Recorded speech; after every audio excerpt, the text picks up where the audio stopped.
Hi everyone, I thought I'd do a couple of quick videos for review before we start our Granny Square class, so hopefully you'll get a little chance to practice.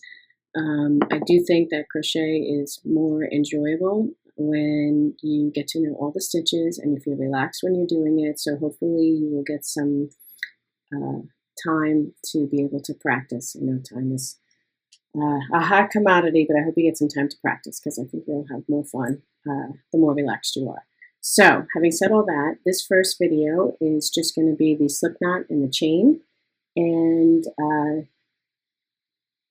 all you really need, I have the Wool Ease Thick and Quick yarn still, so I'm going to use that. I tried a couple of different weight yarns, but I think it's the easiest to see the large yarn. I might have liked a brighter pink, but this is what I have, so this is what I'm going to do it with. And this is a 9mm needle.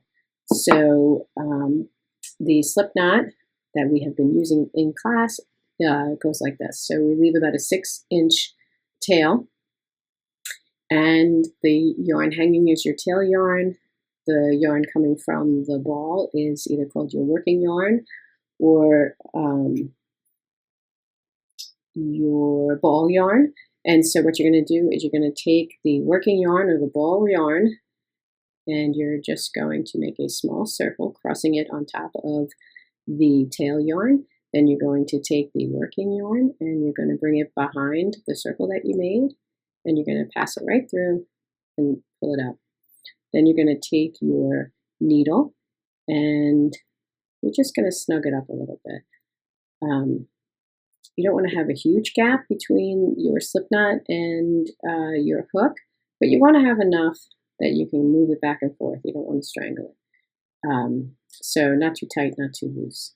And then you're going to, there's two main ways that people hold their hook. I tend to hold it what they call the knife hold. You can also hold it like a pencil, and some people do that. You can hold it however you like, but those are two really common ways that people hold their needle. And so the next step is to tension your yarn. There's lots of ways to tension your yarn. And what the tension does is the way that you feed your yarn to your stitches is what makes your stitches tight, loose, just right, consistent, inconsistent. And it's one of those things that gets better with practice. So I'm just going to adjust this down a little bit. When I first learned, and a lot of times I still do it this way, to tension my yarn, I drape it, have my palm facing me. I drape the working yarn over my pinky.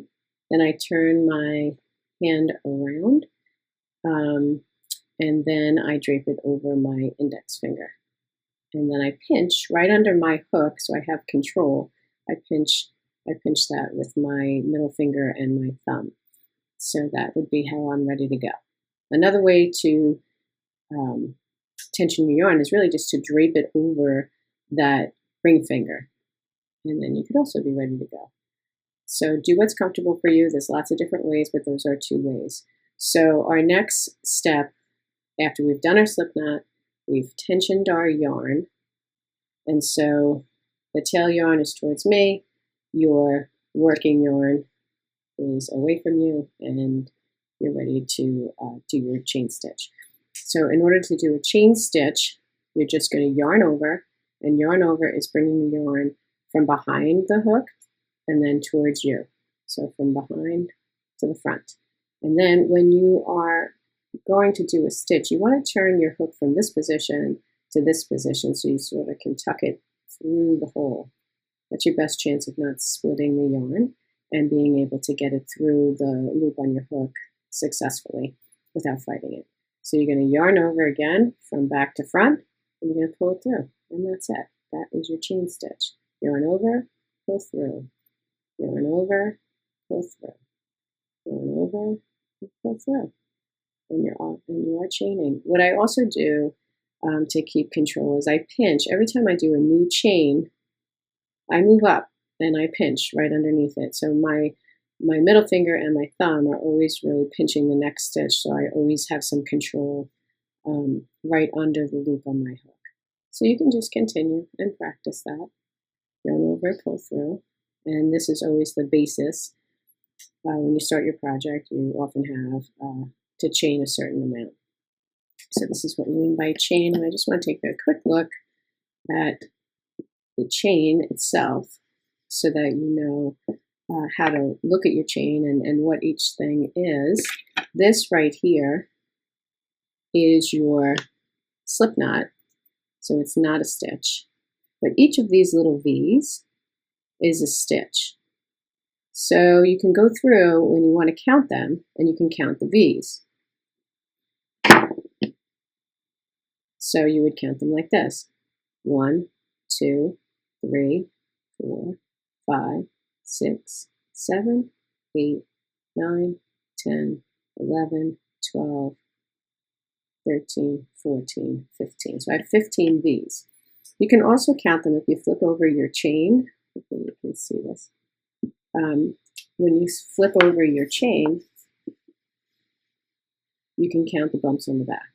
So 1, 2, 3, 4, 5, 6, 7, 8, 9, 10, 11, 12, 13, 14, 15. And that's it. That's how you chain. You create your slip knot, you chain, and you tension your yarn, and you chain, and you're up to the races. So that's it. The next one we'll do the basic stitches.